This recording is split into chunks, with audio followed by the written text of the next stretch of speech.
Bom dia, sejam bem-vindas e bem-vindos a essa live que vai estar marcando o início das comemorações do Dia Internacional da Agricultura Familiar. Pessoal, eu quero aproveitar então esse momento para mandar um abraço bem especial para Leonardo Bichara, o oficial do FIDA no Brasil, que está nos acompanhando. Também mandar um abraço para o pessoal do ICA e, claro, né, as equipes do Procase, do Cooperar, em especial Procase, né, que é a minha equipe, e agradecer a todos vocês mais uma vez por essa participação. Gente, essa live ela é uma iniciativa da Secretaria da Agricultura Familiar, de Desenvolvimento do Semiárido, em parceria com os projetos Procase e Cooperar. Esse ano, em virtude da pandemia, nossas homenagens elas serão feitas de forma online, mas todas organizadas com muito carinho, especialmente para vocês, agricultoras e agricultoras do nosso estado, né, e também de todo o Brasil, pois a gente reconhece o valor e a importância que a agricultura exerce em todos nós. A partir de hoje à tarde, nas redes sociais da Secretaria da Agricultura, do Cooperar e do Procase, vocês terão acesso a diversos vídeos que foram gravados por representantes de vários órgãos institucionais, especialmente para vocês, com mensagens que valorizam nossos agricultores e agricultoras.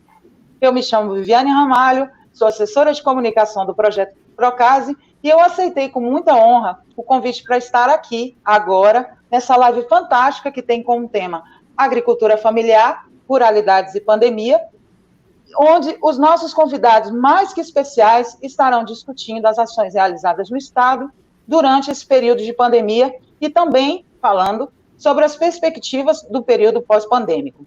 E por falar nos convidados, eu gostaria de apresentá-los agora, lembrando, né, que as perguntas podem ser enviadas pelo nosso chat. Gente, aproveitem, esse momento é para vocês. Muito obrigada pela participação. Entre os nossos convidados, o primeiro deles é o Jailson Lopes, que é o gerente de projetos da Secretaria da Agricultura Familiar e do Desenvolvimento do Semiárido. Bom dia, Jailson, seja bem-vindo.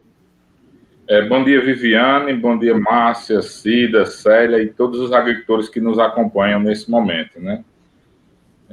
Como você já bem colocou, esse momento é pensado com todo um carinho, voltado para a especial atenção aos nossos agricultores que tanto trabalham dioturnamente, mesmo nesse momento difícil, eles estão lá na luta para, de certa forma, trazer um alimento mais saudável à nossa mesa, nós todos paraibanos e paraibanas.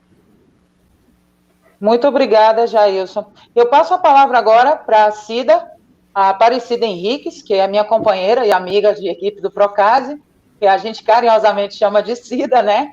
Que é a gerente do desenvolvimento humano do nosso projeto. Olá, Cida.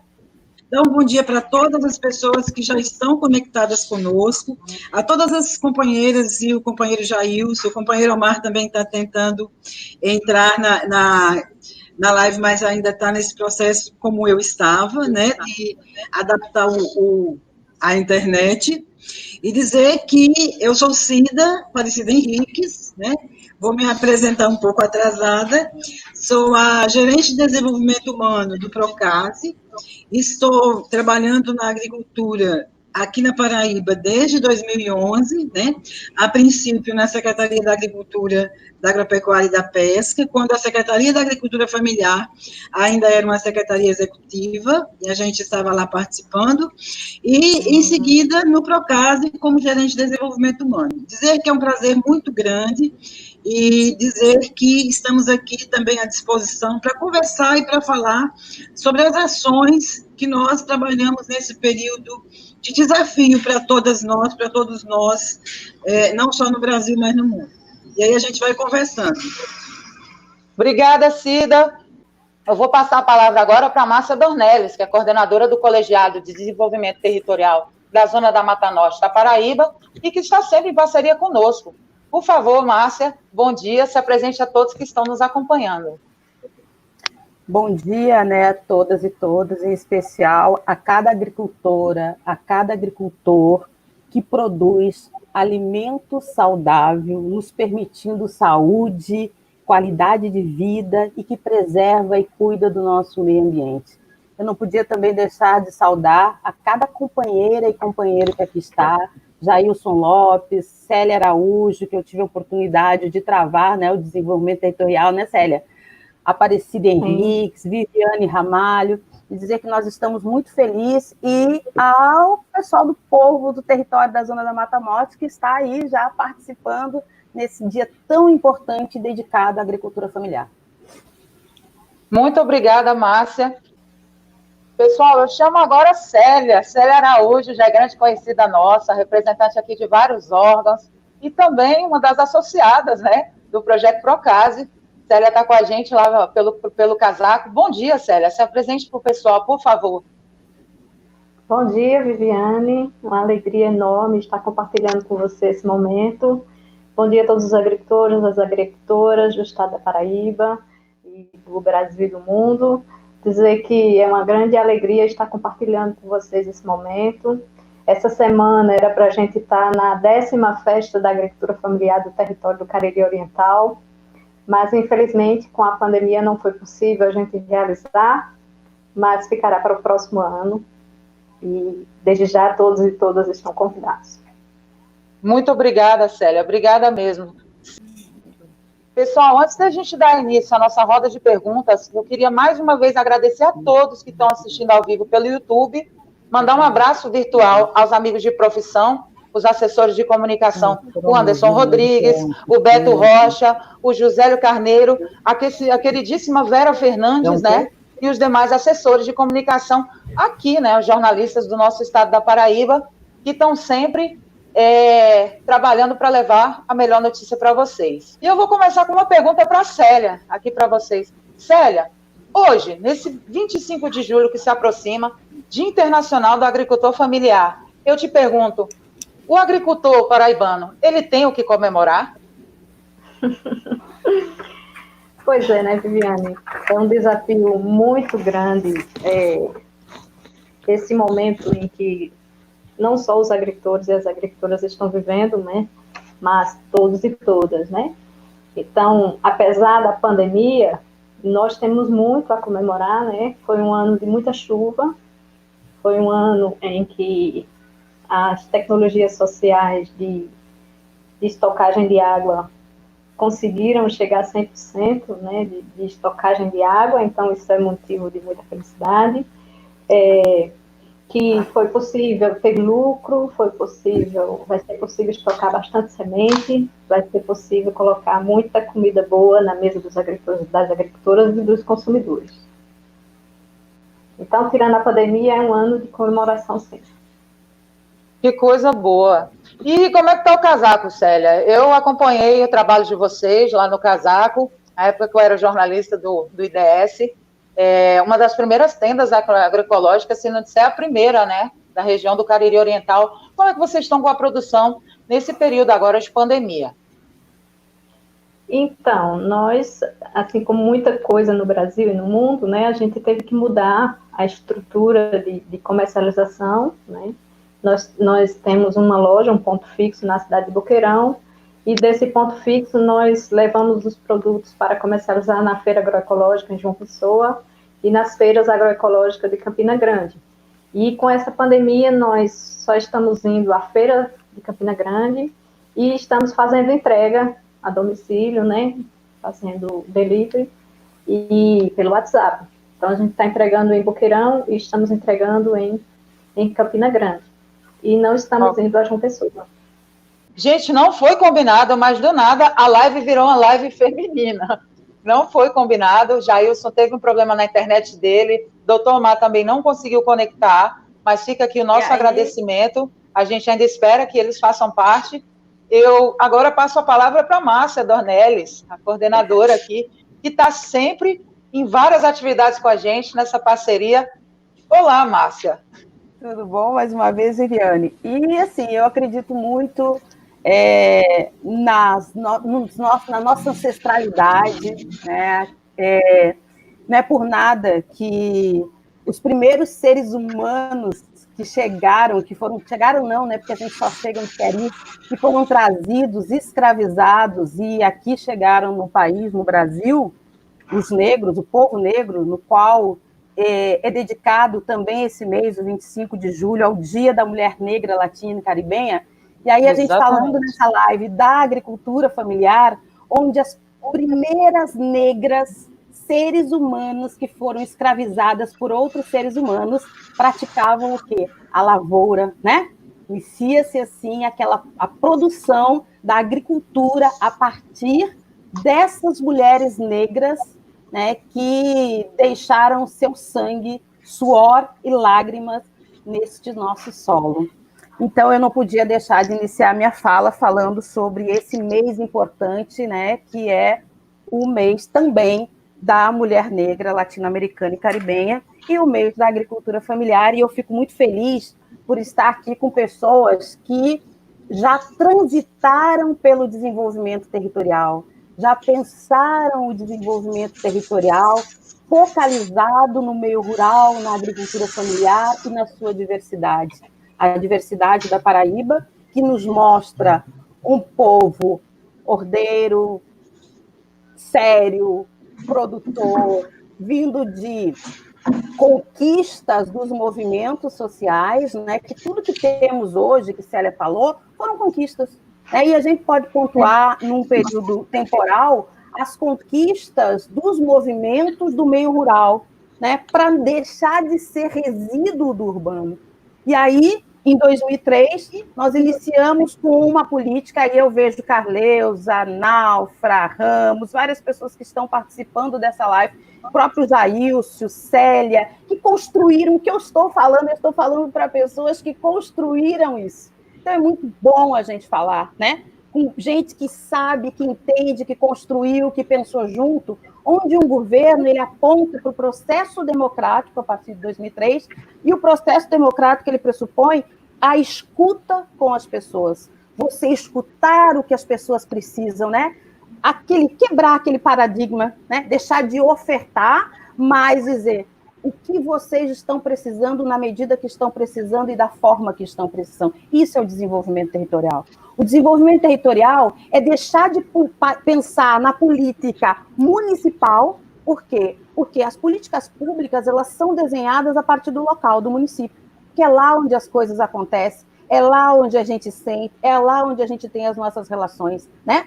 Mas a gente sabe que tem algumas políticas, como o saneamento, que o município sozinho, aí eu estou muito contente que a Aparecida está aí, e aí, né, na questão mais voltada para o legislativo, né, transitou nessa área durante muito tempo, não foi isso, Cida? E sabe do que eu estou falando, ele não consegue. Então, qual foi a sacada do desenvolvimento territorial? Vamos pensar uma política onde as pessoas se identifiquem, né, e tenham um espaço que responda por essa política, e que nós deixamos de ser município e passamos a ser um território, um recorte onde eu tenho a identidade como forma primordial de foco. Aí surgem os territórios de identidade para o meio rural.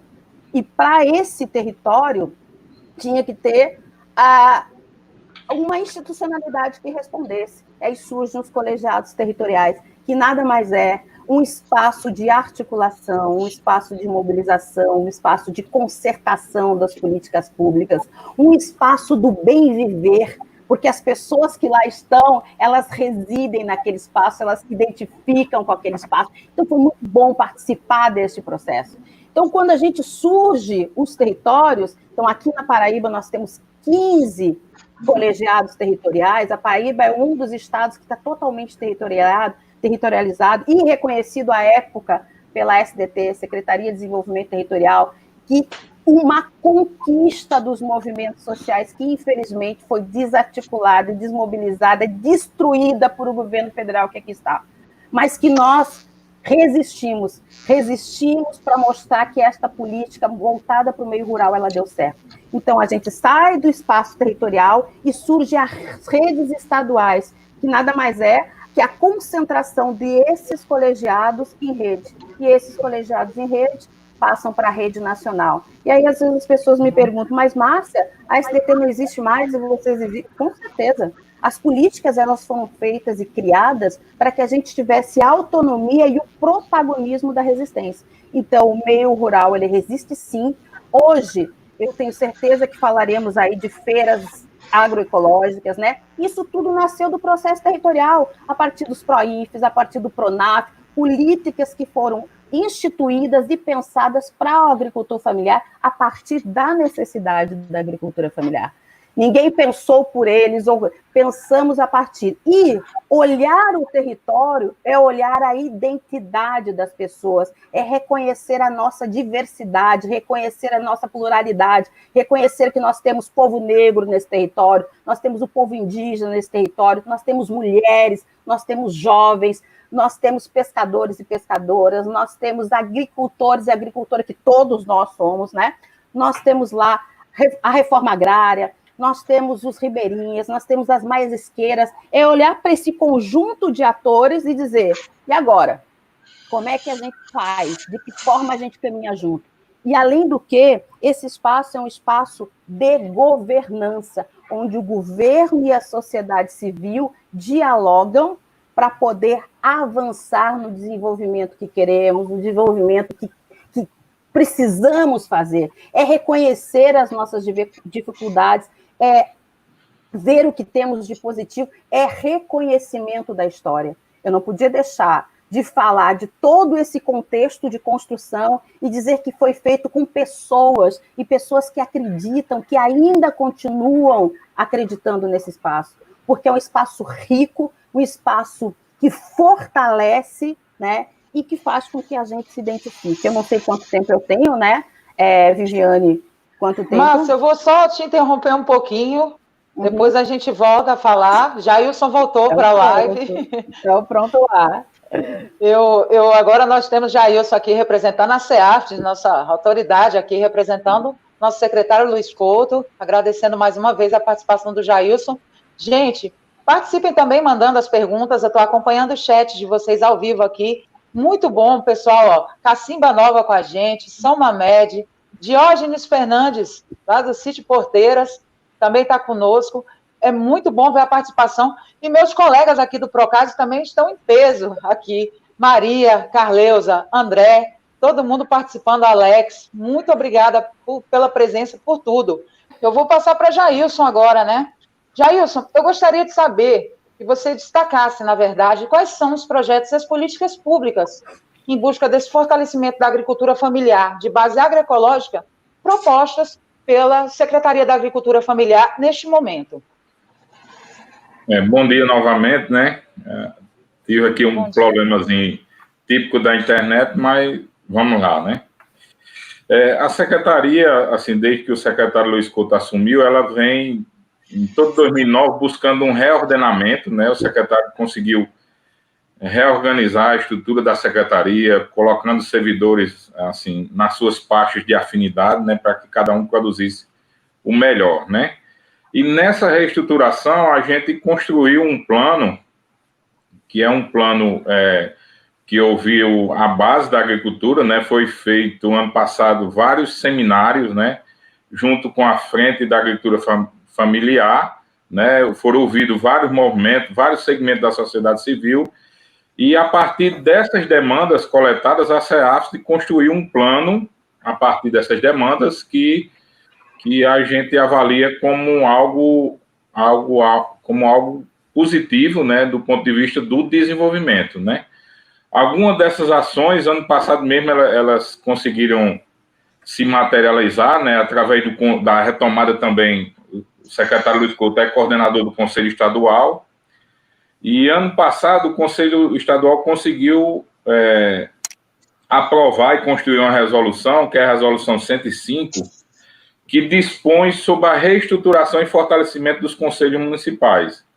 Numa avaliação interna nossa, essa é uma das importantes ações da secretaria, que aí, por conta da pandemia, ela foi pensada de uma forma que a lei do Conselho Municipal é uma lei do prefeito, do gestor municipal, e aí, por exemplo, cabe ao Conselho Estadual recomendar. Nós recomendamos aos gestores e aos conselhos municipais que reestruturem essa lei, traçando um pouco do que Márcia já colocou, a necessidade desse planejamento municipal, ele pensar, além das questões de bens e serviços públicos, ou seja, saúde, educação, segurança no meio rural, que são questões vitais à ruralidade, ou seja, a opção das pessoas permanecer na zona rural passa necessariamente por ter uma escola de qualidade, um PSF de qualidade, de ter uma patrulha específica da Polícia Militar, né, que tem uma infraestrutura básica de estrada, de água, de energia, ou seja, a partir daí, a partir desses bens qualificados, é que a gente consegue pensar os aspectos do ponto de vista produtivo, né, e nessa recomendação, a gente recomenda que cada município, por ocasião do início da safra agrícola, ou seja, no mês de julho, construa junto aos agricultores um plano safra, que é um pouco os modos do que a gente já estava. Mas aí faça seu planejamento. Quais são as culturas que vão ser trabalhadas de base agroecológica diversa, não só milho e feijão, mas aí girimum, melancia, algodão, gergelim e tantas outras, né? A caju, manga, goiaba, a questão dos quintais produtivos, mas que a estrutura de Estado, né, a Secretaria, Cooperar e Procas, possam também assessorar esses municípios na construção desses planos. Ou seja, esse é talvez o plano de forma mais ousada, né? Nós temos conveniado com o Ministério da Mulher, Família e Direitos Humanos um convênio para promover essas capacitações junto aos municípios, né? E aí, nessa reestruturação dos conselhos, tem algo de muito posto como muito moderno, que é a criação de fundos, ou seja, tinham-se os conselhos muitas vezes não sequer apitavam, de certa forma, ou deliberavam sobre o orçamento das secretarias de agricultura, né? Nesse desenho do plano em safra, o que é que nós estamos sugerindo aos municípios? Que eles coloquem o orçamento que é da Secretaria de Agricultura hoje à disposição dos agricultores, tantos hectares pensados, qual vai ser o corte de terra, se é trator, se é um cultivo mínimo, se é aqueles monocultivadores, se é tração animal, assim como tradicionalmente já ocorre, ou seja, mas é pegar esse pouco recurso e também otimizar com algumas questões. Com a criação do fundo, pode-se facilitar o fortalecimento através das transferências fundo a fundo, que aí, por exemplo, o Estado pode descentralizar recursos, pode ter feito outras fontes criativas, a aplicação de multas ambientais pode ser destinada para esse Fundo de Desenvolvimento Rural Sustentável, a municipalização do ITR, que é algo que está possível para cada município num convênio com a Receita Federal, onde todo município, todo o recurso montante do ITR pode passar aos municípios, basta que o município se organize para essa estruturação da valoração da terra nua, né, que é base para o imposto territorial rural, né, ou seja, é uma outra opção, e nessa perspectiva de qualificação do dinheiro que já tem, né, os municípios consigam comprar sua semente de base agroecológica, fomentar o registro, as práticas, né, que a gente sabe que a partir dessa eficiência maior no planejamento dos municípios, a gente acredita que a agricultura de base agroecológica, lembrando também que nessa mesma resolução, Márcia, Cida, Viviane e Célia, a gente colocou uma atenção especial às famílias mais vulneráveis, né? O programa de fomento rural é um programa importantíssimo que tinha no governo federal, que atendia as famílias agricultoras em situação de pobreza extrema, ou seja, de R$70 per capita, né? E aí a gente, nesse redesenho dos conselhos, a gente sugere que nesse plano de safra tenha-se um olhar especial, porque tem muitas famílias agricultoras aí nessa nossa Paraíba que sequer tem a documentação para tirar a DAP, né? Uma outra questão que a gente aponta, né, são mais duas, é o trabalho especial com mulheres e jovens rurais, com a convicção seguinte: se o meio rural não for mais atrativo a mulheres e jovens, a permanência dessas duas figuras especificamente constituintes das famílias, elas fazendo a opção de migrar para as cidades, né, naturalmente a família deve migrar como um todo. Ou seja, nesse plano safra também a gente pede uma atenção especial, e aí não só para os bens e serviços, mas também para atividades geradoras de renda para esses dois públicos, né, mulheres e jovens rurais. E é isso. Jailson, agradeço muito, foi muito importante você falar sobre essa questão das mulheres e dos jovens, porque o projeto Procase ele tem como público prioritário mulheres, jovens e comunidades quilombolas. E algumas ações foram desenvolvidas para se trabalhar com essas 3 vertentes que são, hoje, no projeto Procase, que é financiado pelo governo do estado da Paraíba e também pelo Fundo Internacional de Desenvolvimento Agrícola, o FIDA, ele trabalha necessariamente com esses 3 públicos como sendo público-alvo. E quem pode falar melhor sobre as ações que foram feitas para esse público é a Cida. Vamos lá, Cida?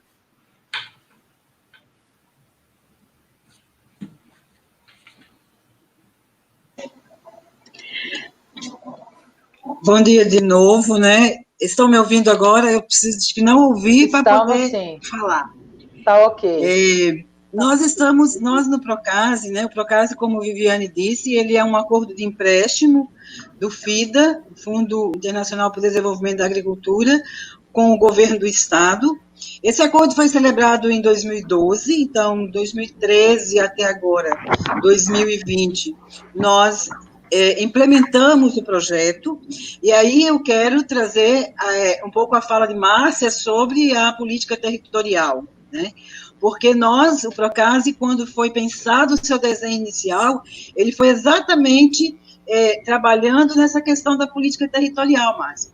E aí os primeiros projetos, né, tanto é que o Procase, ele está em 5 territórios, né, na Paraíba, e esses 5 territórios, o Procase se faz presente exatamente pela situação de vulnerabilidade das pessoas que estão na zona rural, que estão no campo, e também a participação das mulheres, dos jovens e das comunidades quilombolas nesses territórios. É importante colocar, porque o Procase, como uma política pública, ele trabalha dentro da política, né, desenvolvida pelos territórios. Inclusive, os projetos pensados, né, conveniados com as associações, conveniados com as cooperativas, esses projetos passaram pelas assembleias territoriais para serem discutidos. Então, assim, esse link de política territorial e a política pública do Procase é muito importante a gente colocar, porque, infelizmente, a gente teve esse retrocesso que Márcia colocou, mas a gente mantém, e eu sempre digo, né, enquanto gerente de desenvolvimento humano, que o que a gente aprende na vida, ninguém tira da gente. Nenhum governo, nenhum governante tira da gente. Então, uma das coisas que é fundamental na política territorial é isso, a importância de trazer as pessoas dos territórios, né, para fazer a política pública. E o Procase vem fazendo isso, né, nesse período de desenvolvimento. Nós estamos no período de encerramento dessa fase do projeto, né, desde 2012 a 2020, mas, assim, muitos trabalhos foram feitos, muitas pessoas, inclusive eu estou vendo, né, quantas pessoas estão das comunidades, aí a gente está vendo aqui, de São Domingos, né, de Barra de Santana. Então, assim, a importância das pessoas que foram beneficiadas pelo Procase está também participando dessa live, está fazendo parte, porque o Procase é uma política pública, esse acordo de empréstimo tem prioritariamente a atenção às pessoas, né? E aí todos os implementos, todas as atividades que foram feitas, foi nesse sentido. E aí eu quero registrar, a gente já registrou, Jailson já registrou, a Márcia, a Célia, principalmente registrou a questão das chuvas, né, que é uma celebração grande para nós. E uma das grandes preocupações do Procase foi exatamente isso. Eu digo, o Procase, ele aconteceu, porque a gente está no processo de encerramento, na Paraíba, dentro de 2 situações muito diferentes que nós não pensávamos nela. Primeiro, a estiagem grande, demorada, né, que fez acontecer um sofrimento grande, e o Procase teve que mudar, de certa forma, não o seu caminho, mas dar uma parada no que tinha pensado e repensar a partir da seca. E aí nós, né, o governo do estado, o FIDA, trabalhamos no sentido de construir, né, e ajudar no sentido de pensar os recursos hídricos no estado. né? E aí nós começamos com implementação de convênios e passamos a um plano emergencial que foi perfuração de poços, que foi plantação de palma, campos de palma, então são muitas atividades nesse sentido, pensando principalmente que a agricultora ou o agricultor precisaria ter alimento para manter o rebanho, né?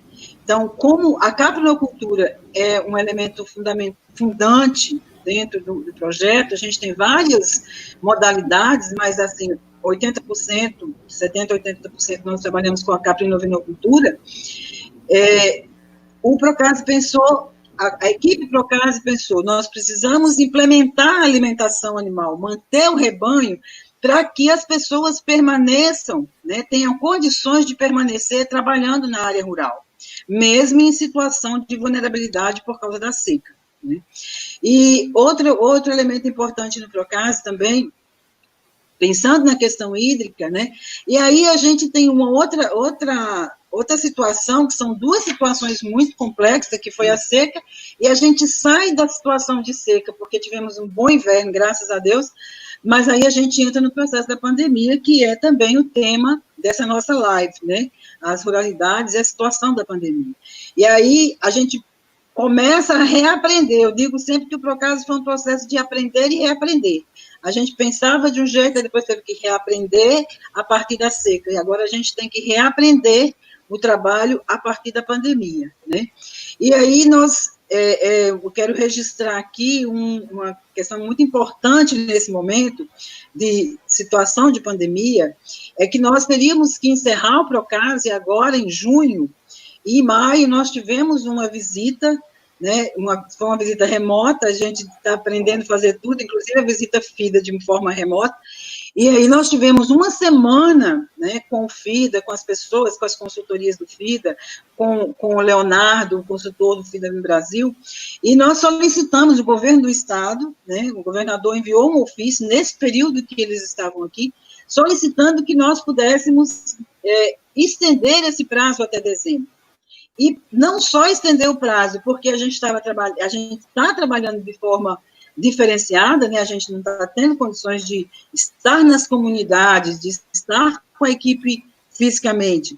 Não só o prazo, por causa dos trabalhos que nós temos que fazer, mas também solicitamos que um recurso do Procase, né, fosse para atender a situação de pandemia no Estado.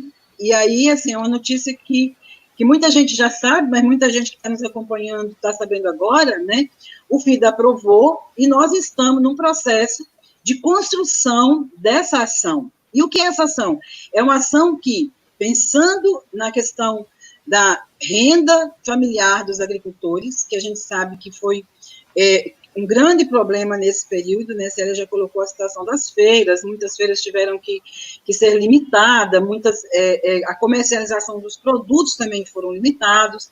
Então, o FIDA aprovou, o governo do estado solicitou, e o FIDA já aprovou, e nós estamos preparando uma ação no sentido de aquisição de produtos da agricultura familiar, no estilo PAA, né, de compra da agricultura familiar para distribuição em seguida, e trabalhando também dentro dessa ação com equipamentos de proteção para as pessoas que fazem as feiras, né? Porque a gente sabe que nós estamos num momento diferente, um momento que a gente vai aprendendo e que a gente vai vendo também as necessidades.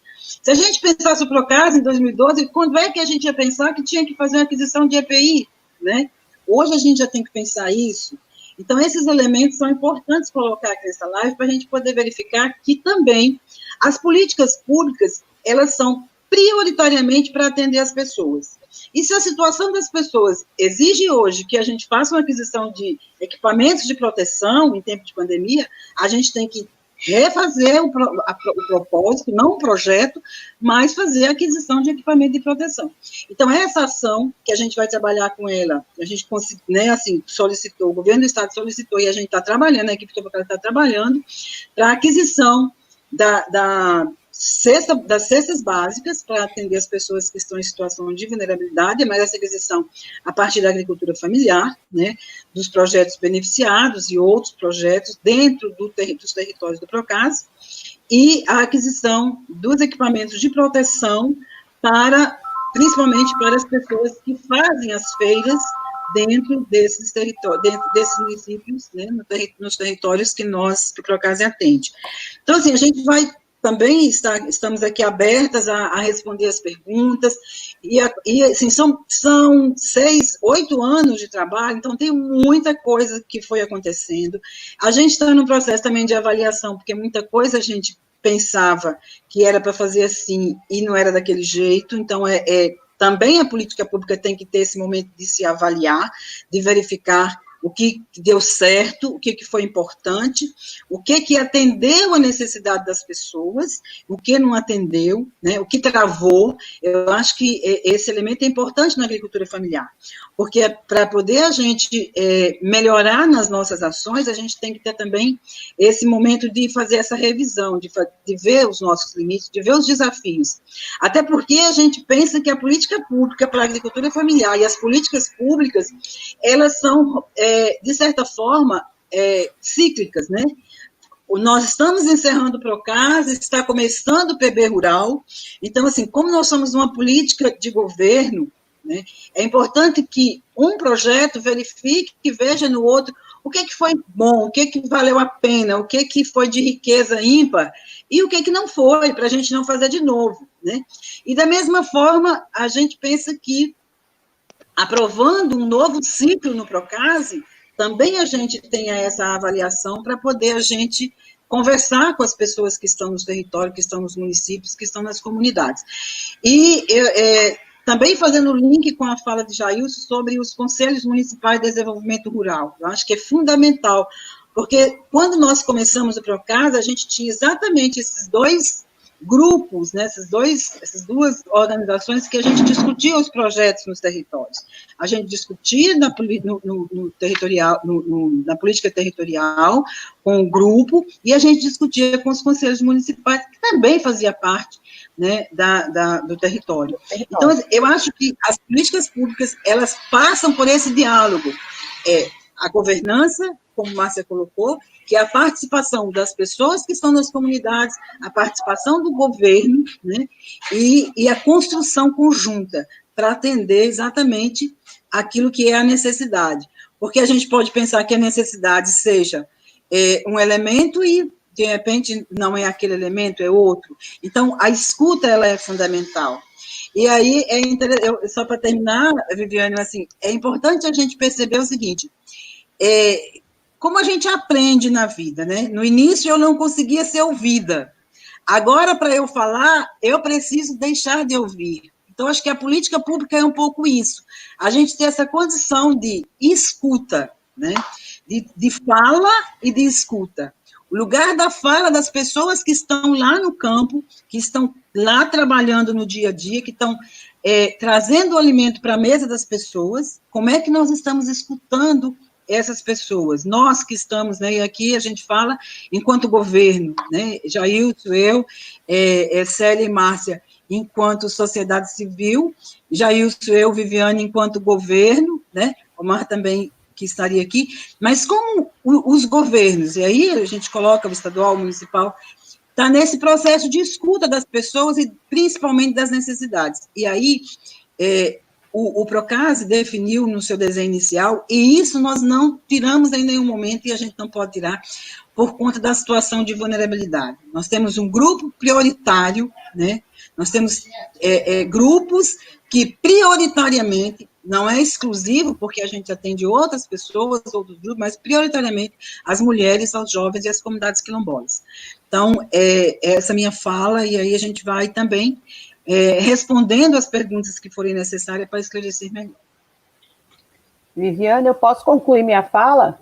Pode, claro. Então, pronto, só para a gente concluir. Agora, e aí é bom quando a gente vai falando, né? Então, assim, ouvindo atentamente juntando um pouquinho a fala de Jailson com a fala de Aparecida, é extremamente rico o que a gente está acontecendo nesse momento, porque Jailson fala que a Secretaria de Agricultura Familiar, ela faz a escuta, né, a partir das plenárias, né, a partir do legislativo, não foi isso, Jailson? Nós somos chamados pela Frente Parlamentar da Agricultura Familiar, da Assembleia Legislativa, para dialogar a partir da posse do deputado Luiz Couto e uma secretaria que já foi pedido, foi um pedido da Agricultura Familiar. Os colegiados territoriais, a rede, ela tem um documento, não é isso, Cida, que foi entregue à época, né, dizendo quais eram as diretrizes, o que a gente pedia, lá estava a importância da criação da Secretaria de Agricultura Familiar, mas que tivesse também um olhar para o semiárido. Então, isso é documento, isso foi entregue, isso é importante. E aí a gente fala, culminou no dia 19 de julho, em um grande evento construído a partir de plenárias territoriais e também plenárias territoriais e audiências públicas, que culminou num documento que foi entregue ao governador, e depois eu queria até que Jailson falasse um pouquinho sobre isso, como é que está isso, que foi algo que foi construído a partir de quem vivencia, de quem está lá na ponta, né? O agricultor construiu esse documento junto com a gente, não é isso, Cedês? E nós ficamos para sistematizar um grupo menor, junto do governo, membros da Secretaria de Agricultura Familiar, com membros da sociedade civil, ficaram com a responsabilidade de sistematizar esse documento e entregar. E também parabenizar a Secretaria de Agricultura Familiar, que naquele momento ela diz o seguinte: nós não vamos somente entregar esses documentos extremamente importantes, mas a gente vai dizer ao governador, olha, a sociedade civil está dizendo exatamente o que é isso, mas a agricultura, nós aqui da Secretaria entregamos isso. Eu queria que Jailson falasse um pouquinho. E aí, quando fala na questão do Procase, eu fico assim muito... Porque Procase sempre foi um grande parceiro, né? Daí a gente encontra pessoas que estavam nessa política territorial, que estão no Procase, e aí a gente lutou muito para trazer, expandir o Procase para mais de 5 territórios, né? Que hoje é Ocidental, Oriental, Curimataú, Seridó e Médio Sertão, não é isso? Que tem aquele trabalho. Muitas vezes a gente, quanto sociedade civil, conversou com o Leonardo Bichara, que é do Fundo Internacional do Desenvolvimento Agrícola, que tem... E, por sinal, está nos ouvindo, viu, Márcia? Um abraço muito grande, Leonardo, que quando tudo começou a ruir, gente, quando tudo começou a não dar certo e as pessoas deixarem de acreditar, a gente foi atrás de quem acreditava. Então, a gente encontrou no Fundo de Participação um parceiro, através de Leonardo. Nós encontramos no Procase grandes parceiros, e a gente tem sido, o doutor Aristeu, e a gente aí quer abrir um diálogo com o Álvaro Paiva, né, que agora está coordenando. Mas a gente não pode esquecer da história contada e que foi construída por pessoas. Então, a gente não pode esquecer que o Fundo Internacional de Participação Agrícola, ele proporcionou que a rede nacional participasse do processo junto ao Fórum de Gestores e Gestoras responsáveis pela agricultura familiar da região Nordeste. Você sabe o que é uma rede nacional participar de um espaço? E aí a gente começa a falar de várias questões extremamente importantes. O Ministério Público, doutor Godoy trabalhou na SDT, na Participação e Desenvolvimento Territorial. Alguém sabia disso? Então, o doutor Godoy também foi um grande parceiro, ou seja, a gente traz para dentro o Ministério Público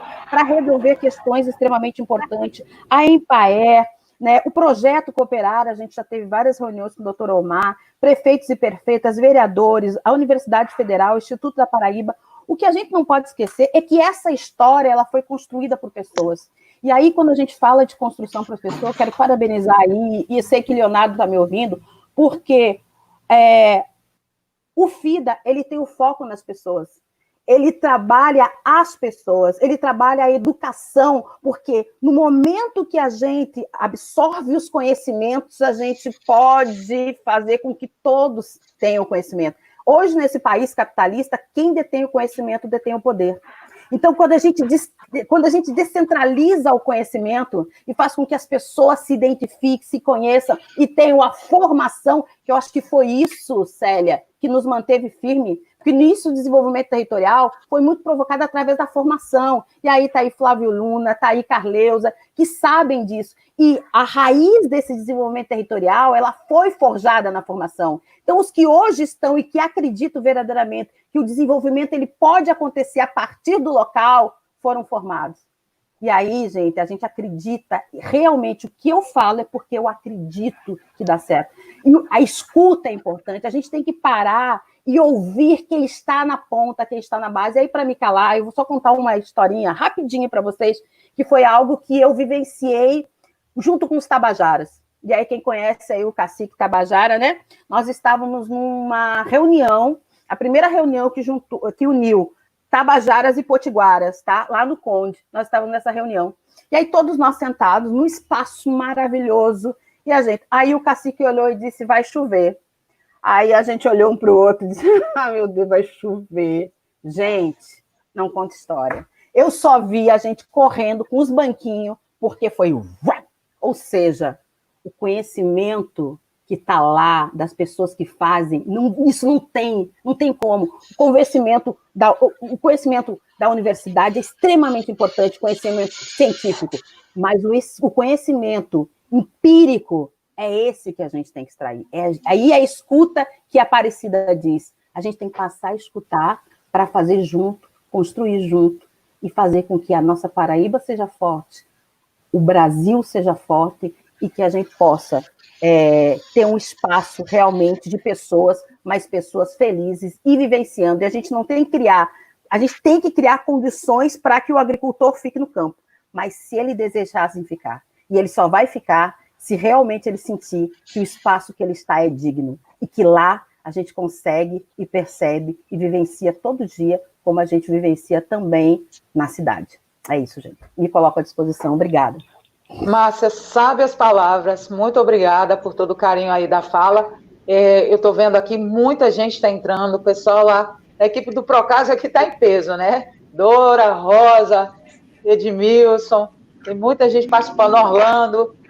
Deixar um abraço especial para o pessoal da Empae, que é outro parceiro nosso, o pessoal do INSA também, Instituto Nacional do Semiárido, que sempre teve em parcerias conosco no território. Avisar para quem entrou agora, gente, que essa live ela foi organizada pela Secretaria da Agricultura Familiar e do Desenvolvimento do Semiárido, com a parceria dos projetos Procasa e Cooperar, e ela dá início às nossas programações remotas de comemoração ao Dia Internacional do Agricultor Familiar, que é comemorado em todo o mundo no próximo sábado, dia 25. Então, sempre que vocês puderem, mandem perguntas, participem. Eu queria falar com Célia agora. Célia teve um probleminha na internet, mas voltou, está aqui conosco. É bom falar com Célia, porque Célia é representante de vários órgãos também, né? Então, a opinião dela vai para todo lado. Ela entra aqui representando a ASA, né, a Articulação do Semiárido Brasileiro. Ela também é conselheira do Conselho Estadual do Desenvolvimento Rural Sustentável, membro do CASACO. E aí, Célia, eu te pergunto novamente sobre as ações, né, os projetos e as políticas públicas que estão em busca do fortalecimento da agricultura familiar. Se você preferir falar em nome da ASA, ou até mesmo de uma maneira geral, ou do Conselho, ou até mesmo do CASACO, eu agradeço. Bom dia, Viviane. É uma honra, uma alegria muito grande estar compartilhando esse momento com essas três bravas mulheres e com o Jailson. Agradecer o convite, né, do Procasa e do Conselho Estadual de Desenvolvimento Rural para estar participando deste momento festivo, comemorativo. Agradecer a oportunidade de estar representando a articulação do semiárido paraibano neste dia de comemoração ao agricultor e à agricultura. Bom, essa rede, ela é uma rede nacional que congrega muitas organizações no semiárido brasileiro. Na Paraíba, nós articulamos mais de 300 organizações. É uma rede que foi criada aqui na Paraíba no início dos anos 80 e nacionalmente nos finais dos anos 80. E tem o objetivo de se contrapor à política de combate à seca e de construir o projeto de convivência com o semiárido. E para construir o projeto de convivência com o semiárido, seja na Paraíba, seja no Brasil, é preciso mudar a forma de fazer e a forma de olhar a agricultura familiar.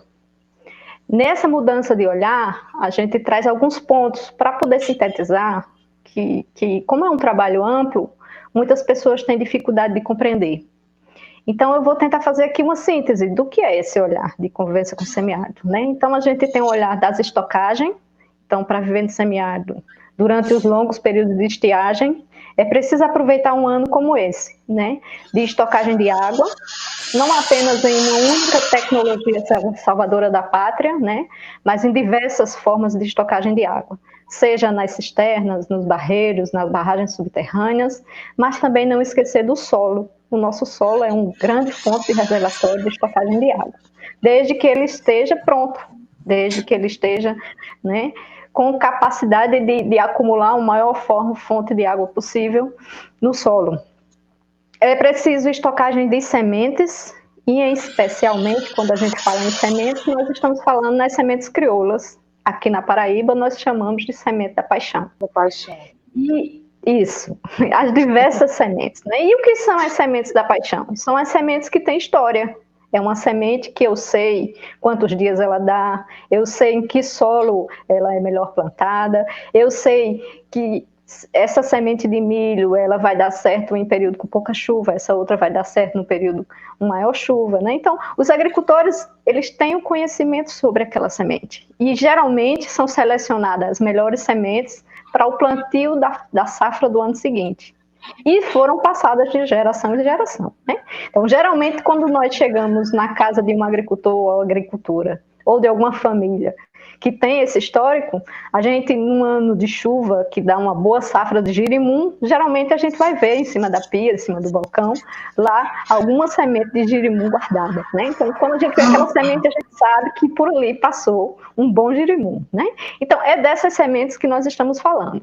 E não esquecendo da semente dos animais, né? Então, também os animais passaram por um processo de seleção natural e os melhores e mais adaptados também foram se perpetuando e passando de geração em geração.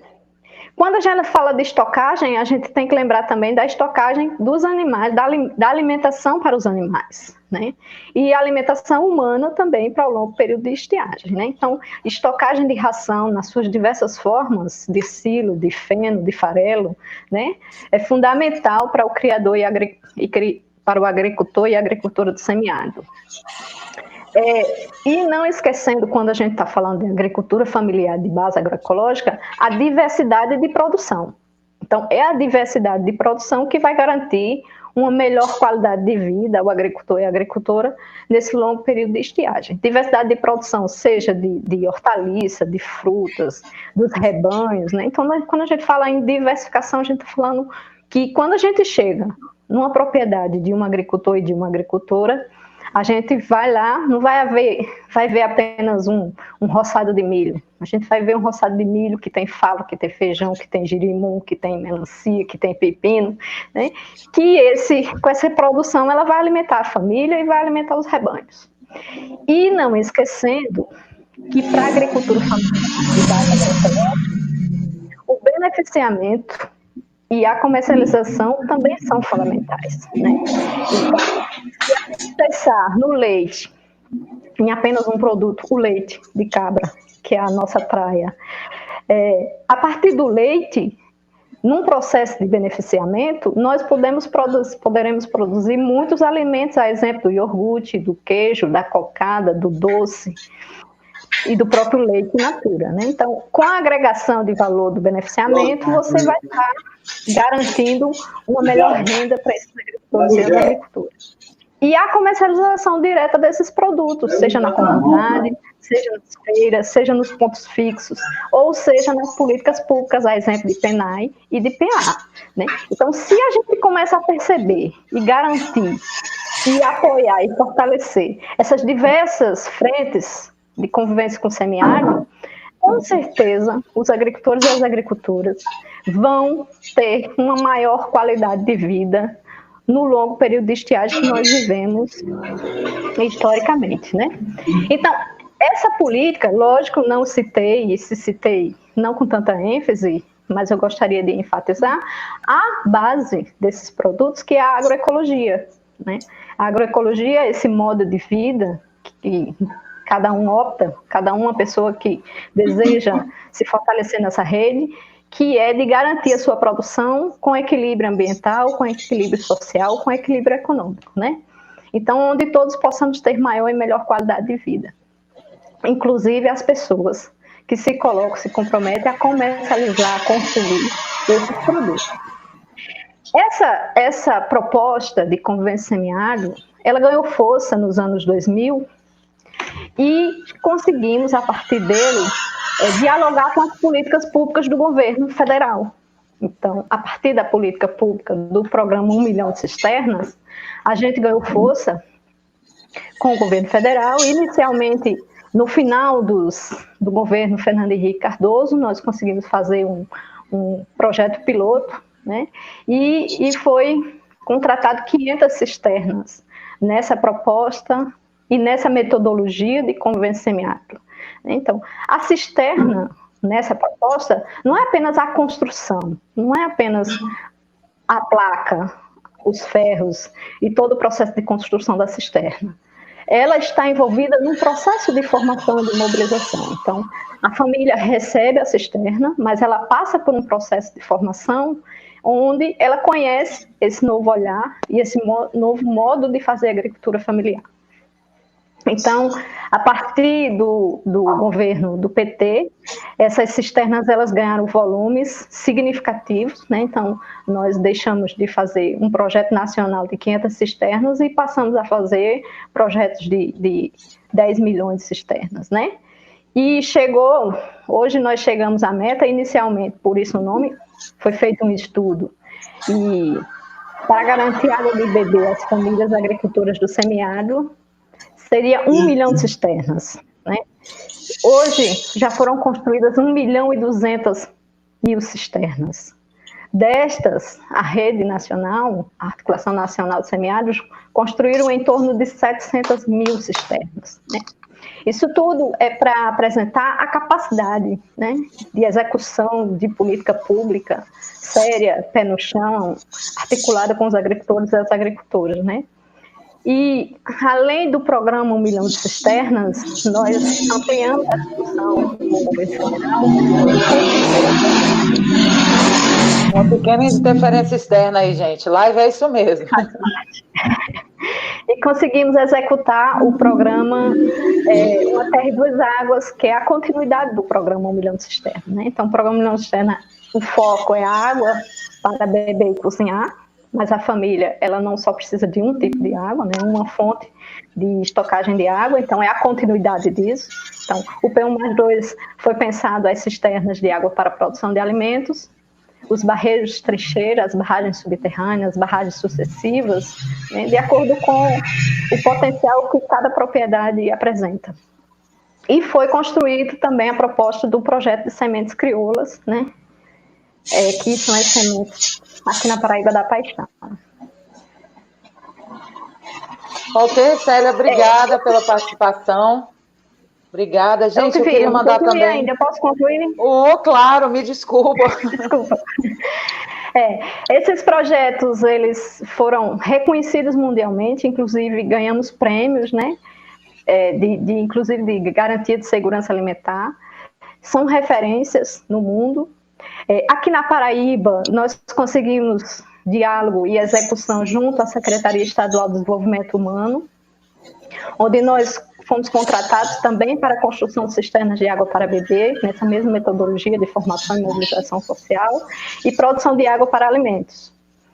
Junto com o Procase, apesar de, no início, o diálogo ter sido difícil, mas como Cida muito bem colocou, né, a abertura do diálogo, da reflexão, da avaliação junto ao Procase foi importante, para a gente também foi importante, né, e inclusive com o FIDA, né, nós passamos também a dialogar entre a coordenação do Procase e FIDA, e junto com isso conseguiu-se apoiar muitas organizações da ASA, e no final conseguiu abrir um edital de assessoria técnica, onde o PATAC foi contratado e fez um belo trabalho de assessoria técnica junto aos agricultores, às agricultoras e às organizações aqui no Cariri Oriental.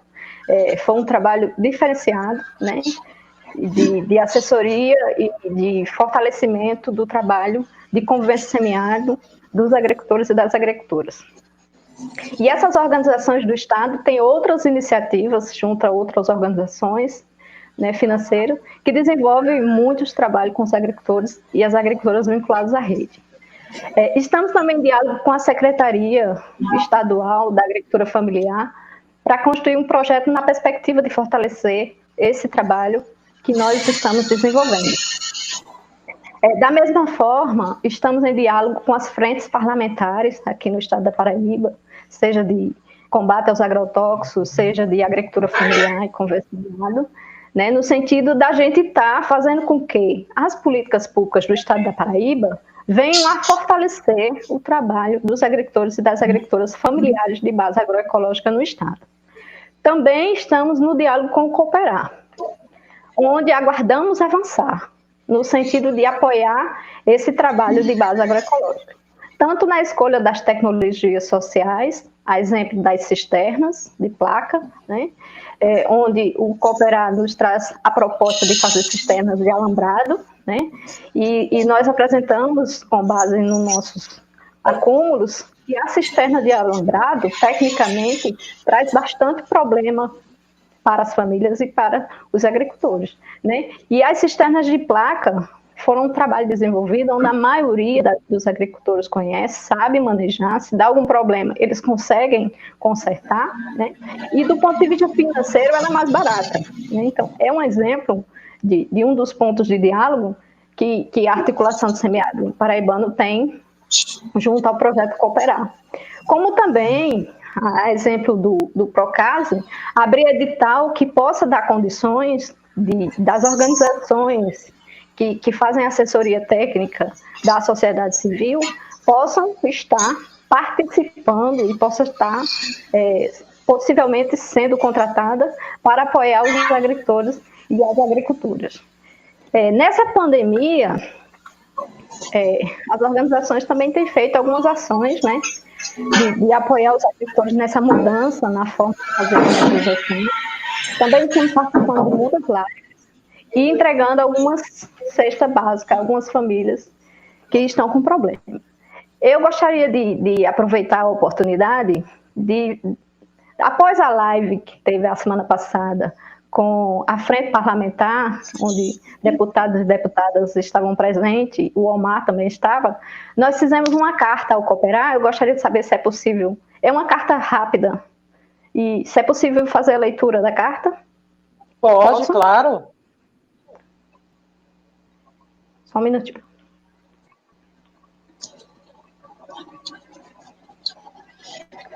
Prezado Omar José Batista Gama, coordenador-geral do projeto Cooperar. Inicialmente, agradecemos sua participação na reunião virtual que ocorreu no dia 2/7/2020, da Frente Parlamentar Ambientalista, que tratou do projeto Cooperar.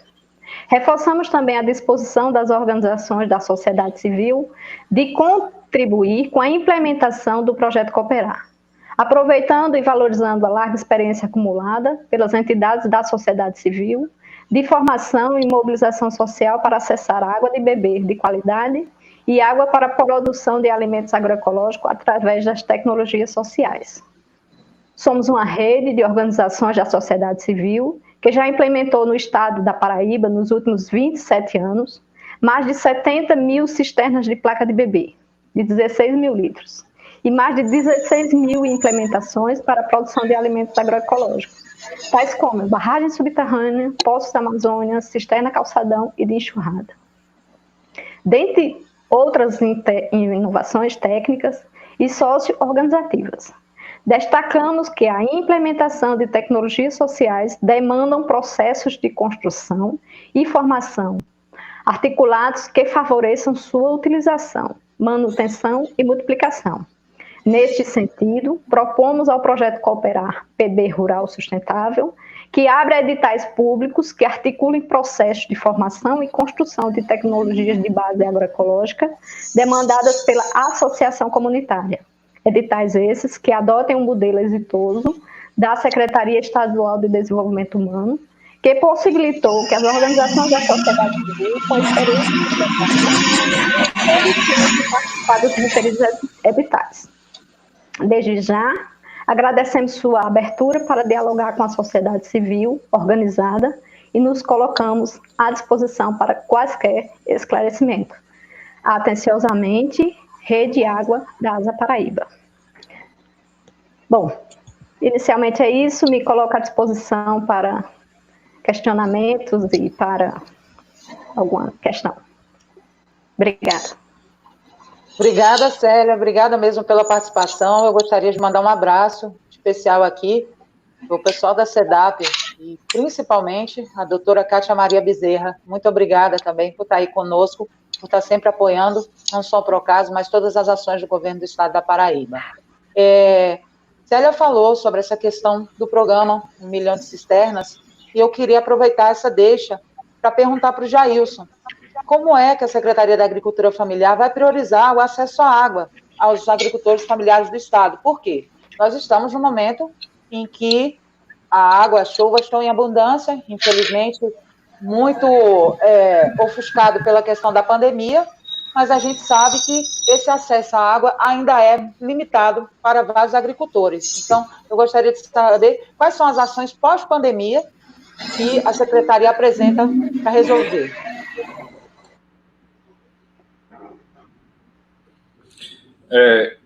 Primeiro, eu só queria reforçar uma fala de Márcia, que ela perguntou sobre a história do planejamento, aí eu sigo com a questão do componente água, né?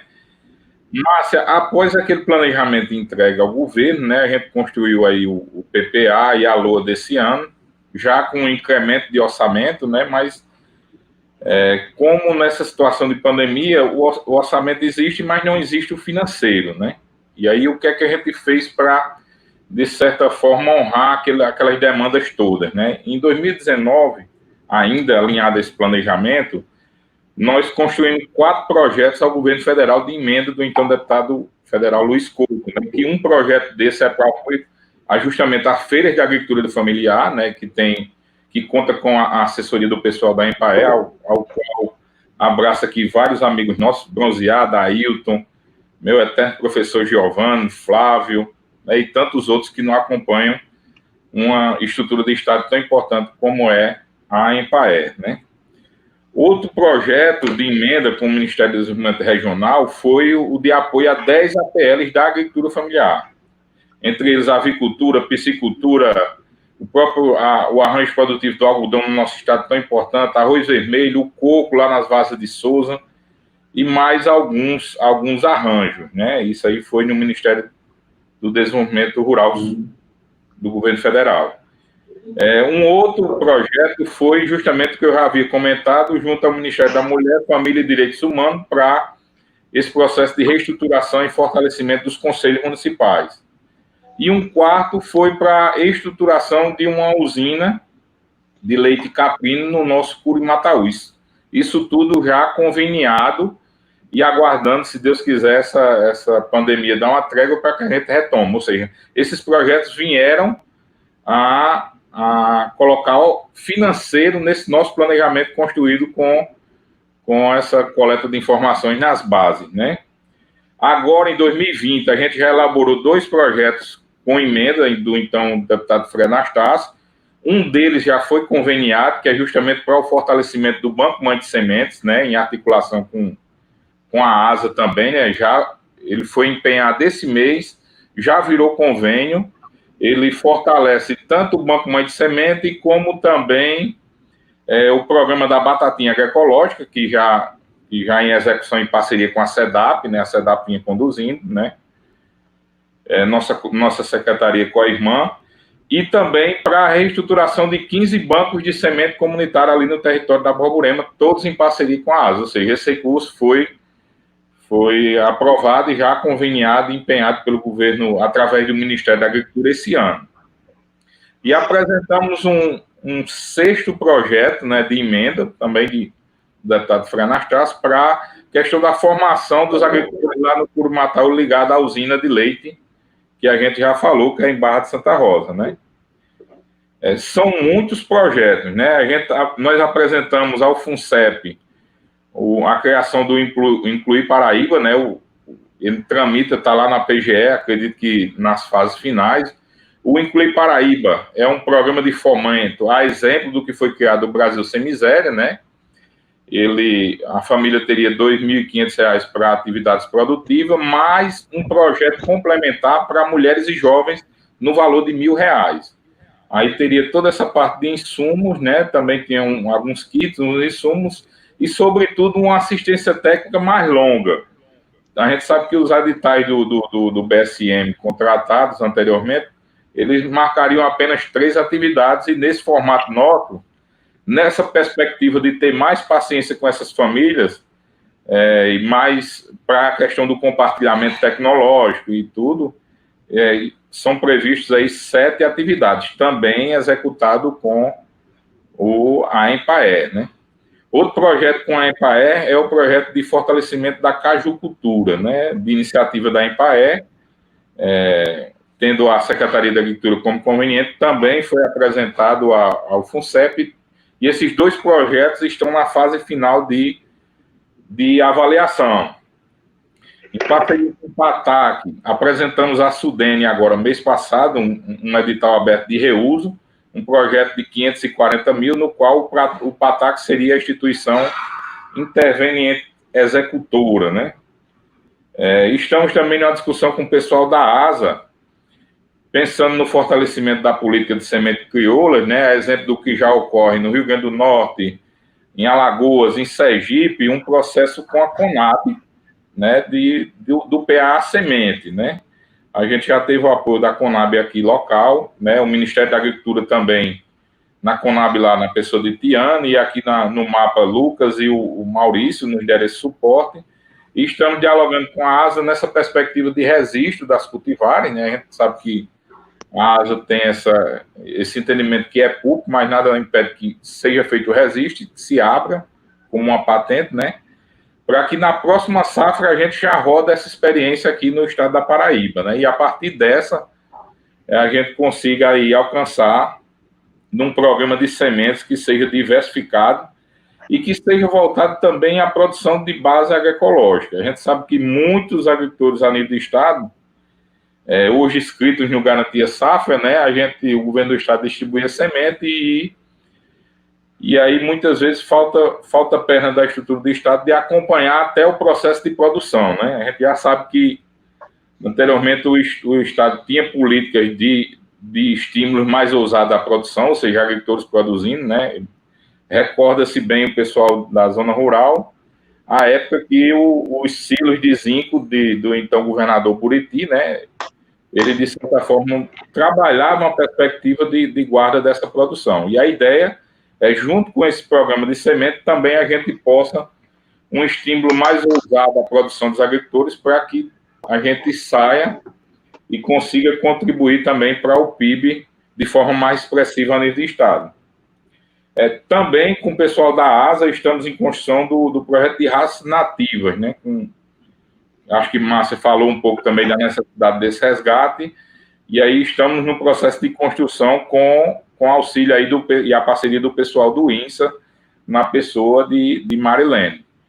Ou seja, Márcia, foi um pouco isso que a gente, na verdade, em tempos difíceis, exigem de nós, enquanto agentes públicos, né, a criatividade de buscar recursos para viabilizar o que tinha sido pensado, né? E a Secretaria foi muito hábil nesse sentido, mesmo com todas as dificuldades, mas a gente tentou buscar recursos para viabilizar aquilo que foi demanda lá da sociedade civil por ocasião da apresentação do plano, que hoje é o que nos norteia, né?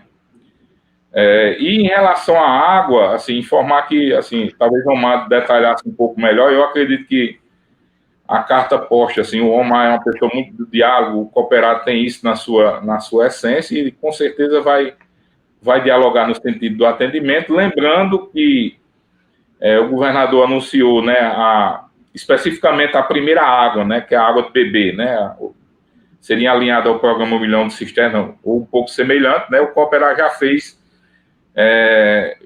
2 chamadas e está aberta a 3ª chamada para a questão do componente de água, né? Tanto cisterna como abastecimento singelo, né? Tem aí o próprio Flávio Luna, que acompanha aí a grande Carleusa, né? Que meus professores também nessa dinâmica territorial aprendem muito com eles. E aí estão disponível, né, para assessorar as organizações de agricultores. Nós próprios, servidores da Secretaria, temos atuado também nesse sentido de favorecer mais ainda essas informações para que os agricultores e suas organizações apresentem o pleito especialmente nesse momento, de água voltada para o consumo humano, né? Ok? Mas, assim, o governo do estado tem atento, né? E a gente já tem a sinalização, aí depois o pessoal do Cooperar Flávio pode me colocar aqui, eu acredito que a ideia não é parar os lotes, né? A ideia dos lotes é para dar uma questão muito mais cronológica de organização para que o pessoal consiga dar vazão a essas demandas de forma mais organizada e mais ágil. Ok, Viviane? Ok, Jailson. Eu queria fazer outro gancho em relação a uma fala da Célia, onde ela falou que estamos fazendo a distribuição de cestas básicas. Eu lamento mais uma vez, doutor Omar não está aqui, porque o Cooperar, junto com a Secretaria da Agricultura Familiar, assim como o Procase, também desenvolveram algumas ações, inclusive as cestas básicas que foram doadas, que foram doadas pelo projeto, elas foram oriundas de produtos da agricultura familiar. E aí, dentro dessa perspectiva, o Procase também apresentou recentemente uma ação envolvendo a distribuição de máscaras para as comunidades quilombolas e para as juventudes. Eu gostaria que a Cida falasse como foi essa ação, as parcerias do FIDA, do IICA.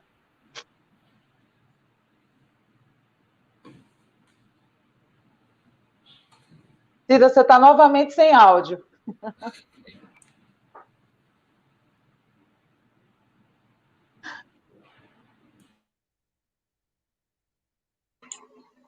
Desculpe, porque eu tenho que parar de Voltou. ouvir para poder falar. Eu vou falar dessa ação que Viviane colocou, mas eu também quero dialogar com a fala de Célia, porque eu acho que é importantíssimo a implementação das ações em conjunto com o processo de formação e de capacitação. Eu acho que um elemento fundamental nesse processo do Procase foram as assessorias técnicas, né? Nós trabalhamos, nós temos uma equipe de consultores, de consultoras, mas nós contamos também nesse processo do Procase com a participação de equipes de assessoria técnicas. E aí nós tivemos a assessoria técnica da EMPAER, né, que é o órgão do Estado, do governo, de assessoria técnica, mas nós tivemos também a assessoria técnica de organizações sociais, a exemplo do PATAC, da Coptera, do IDS, e assim, foi fundamental na implementação das ações. E você implementa uma ação e trabalha a gestão e a capacitação. Acho que esse elemento é importantíssimo registrar. Outro registro que eu quero fazer é sobre a questão da hídrica, a questão da água. Eu já tinha colocado que a nossa preocupação com os campos irrigados, né, que aí são as palmas consociadas com o alimento, com outras plantações. Mas também uma grande preocupação do FIDA, uma grande preocupação do Procase é a água de beber. E aí, uma ação muito importante foi a implementação dos dessalinizadores nas comunidades, né? Então, o Procase implementou e, junto com a Semarte, construiu vários dessalinizadores nas comunidades, e aí a construção dos dessalinizadores e o processo de capacitação, de gestão dessa água aconteceu, e vem acontecendo, né, juntos, porque você implementa uma ação de construção de dessalinizador e, ao mesmo tempo, trabalha a formação e a capacitação da gestão dessa água e a participação das pessoas da comunidade no uso e na gestão desse equipamento. Então, é fundamental a implementação do equipamento e a implementação das capacitações da formação nesse sentido. Quero fazer esse registro.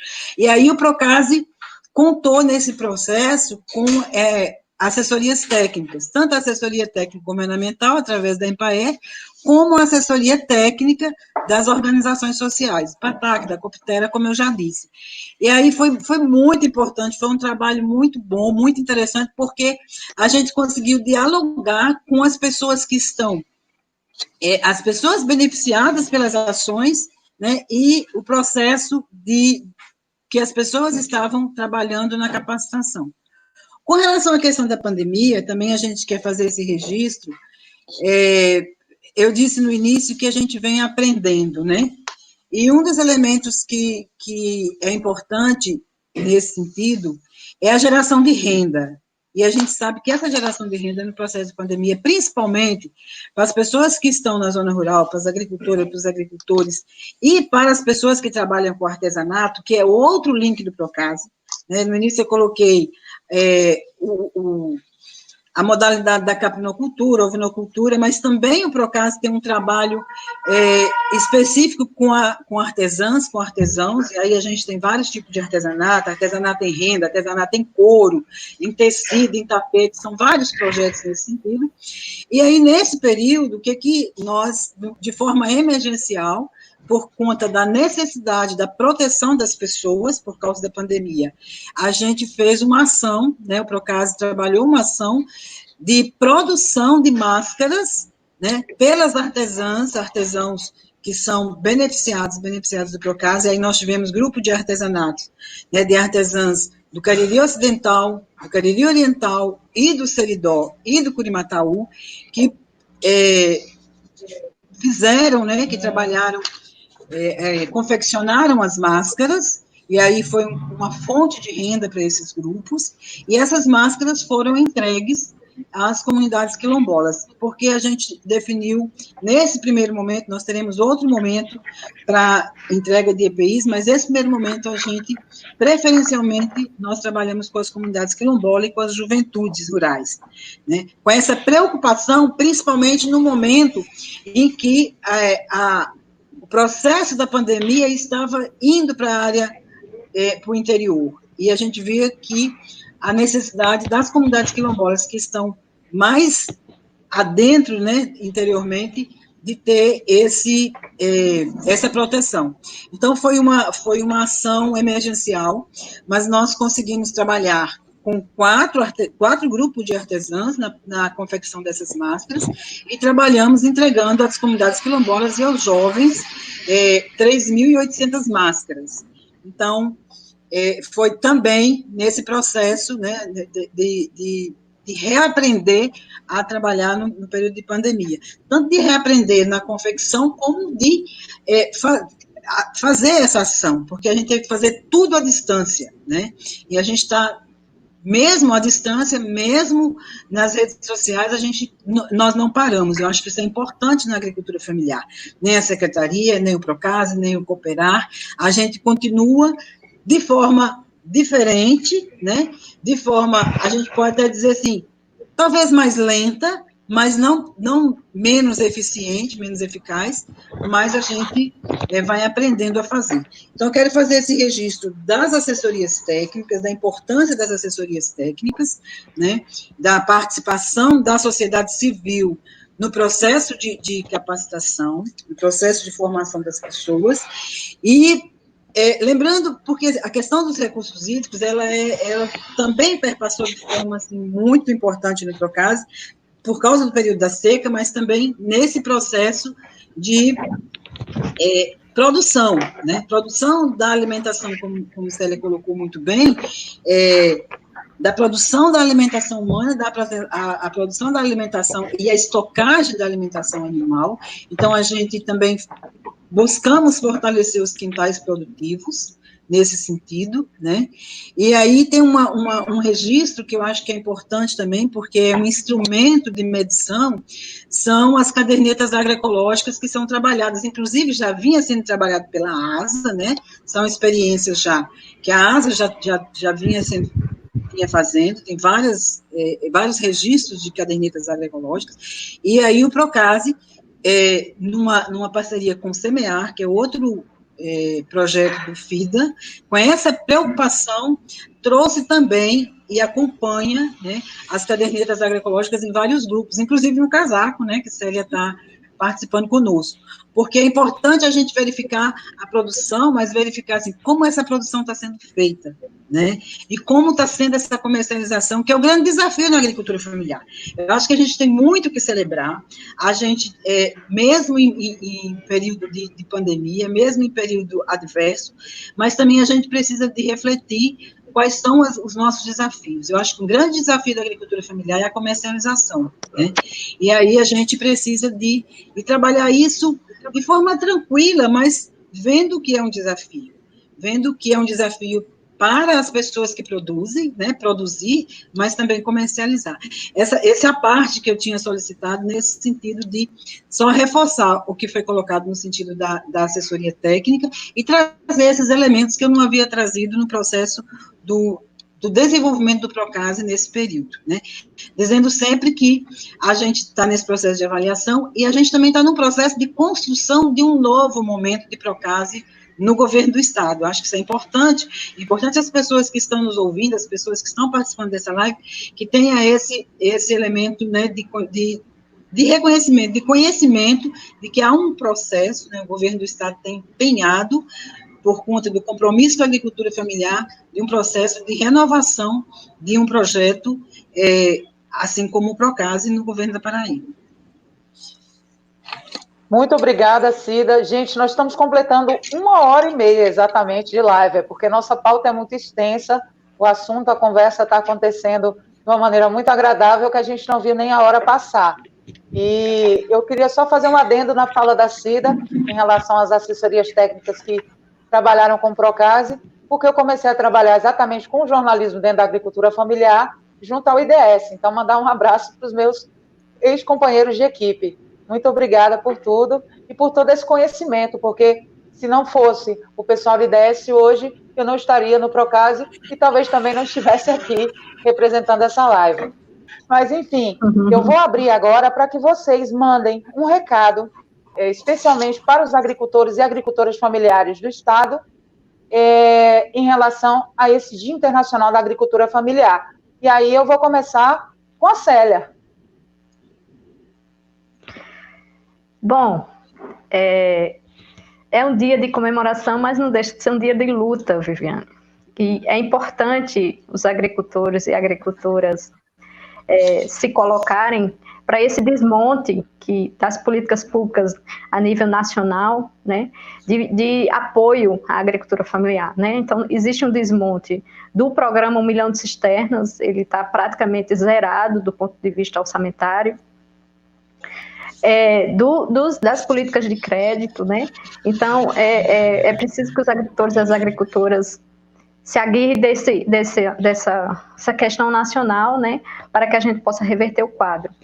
E dizer que é importante pontuar que, a partir do Procase, aqui no território do Cariri Oriental, também está em execução a política de território de aprendizagem, né? Está envolvido 4 jovens gerentes nessa proposta, né, que tem o objetivo de estar fortalecendo a cadeia produtiva do caprino, nas perspectivas de artesanato, de alimentação, de segurança alimentar, de turismo, né, e de criação, né, dos rebanhos.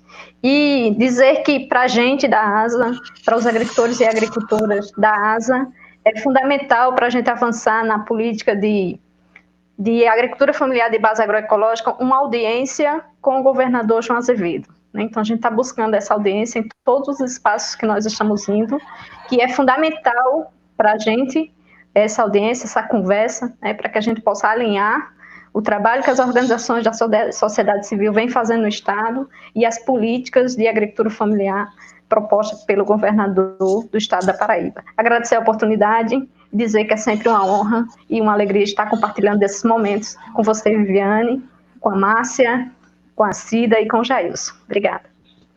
Obrigada, Célia. Eu passo a palavra agora para se despedir de nós, de Márcia Dornelles.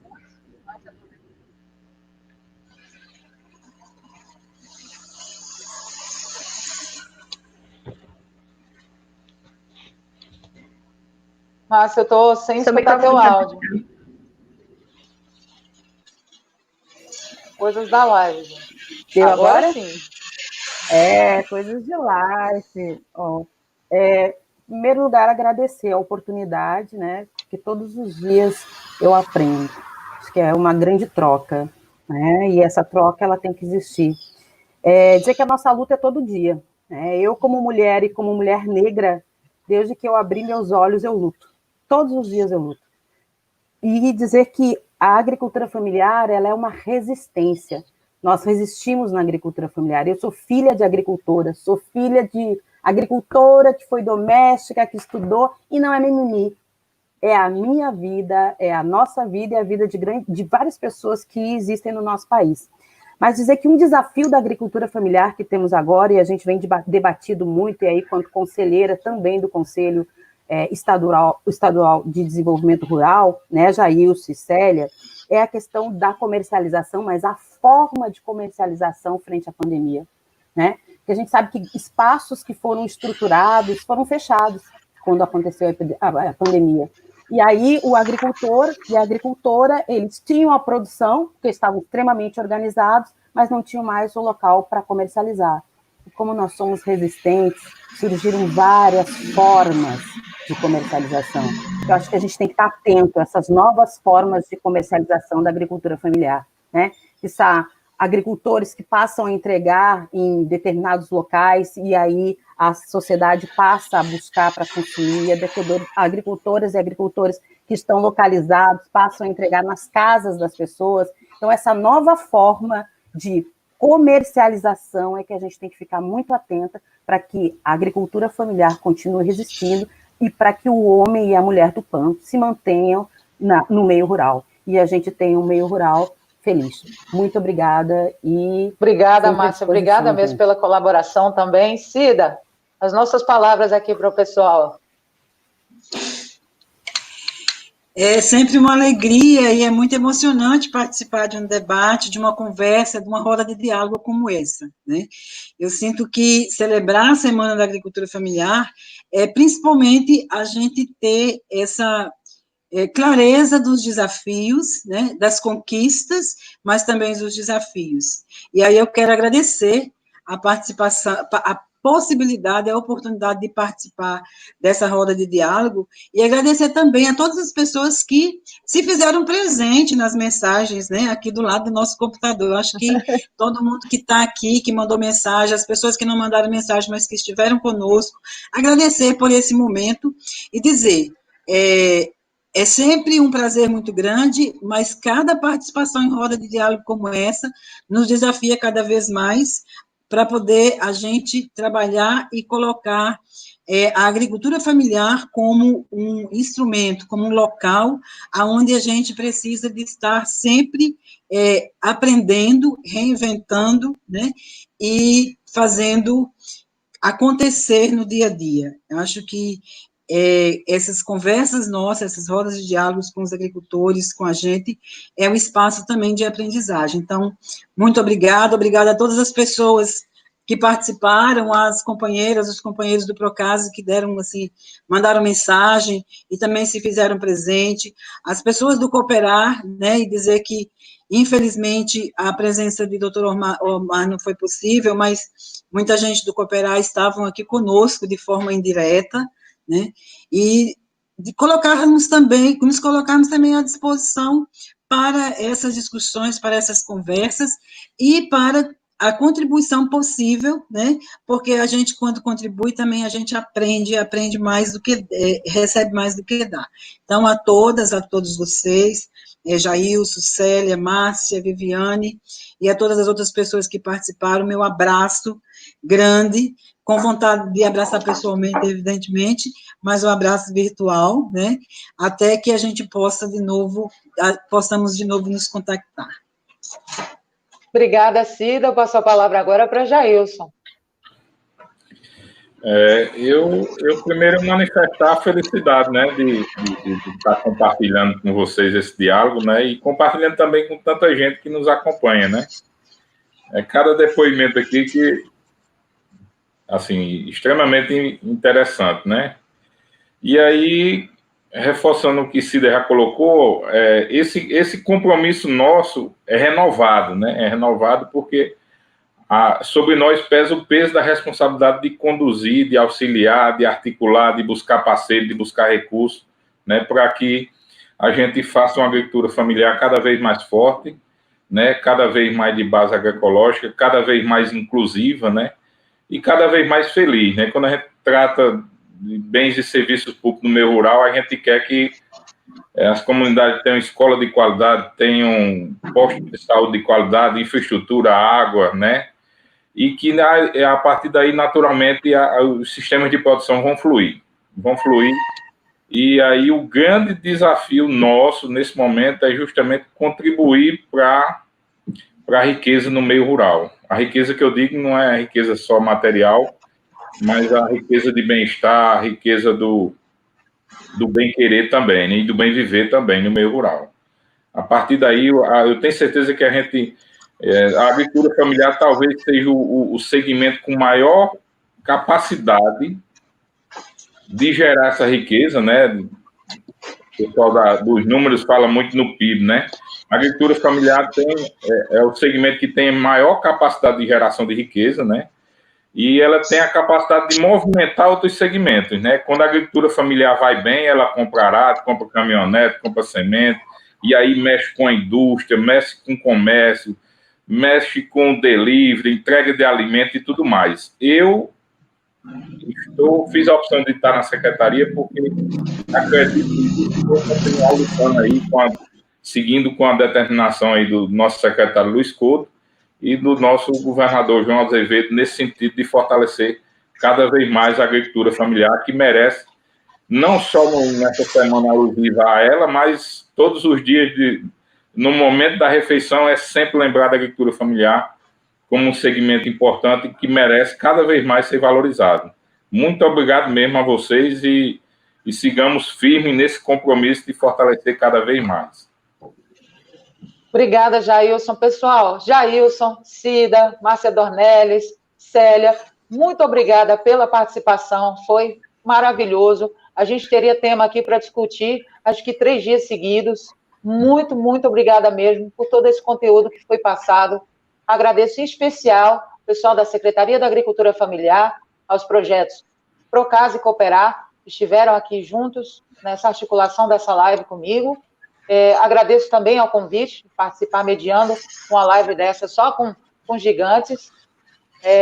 E agradeço demais a vocês que estão aí, participaram, mandaram recados, interagiram e se fizeram presentes. Essa live, ela é uma ação do Dia Internacional da Agricultura Familiar e a gente espera que vocês passem essa data com muita saúde, com muito sucesso, ok? Muito obrigada. Feliz Dia Internacional da Agricultura Familiar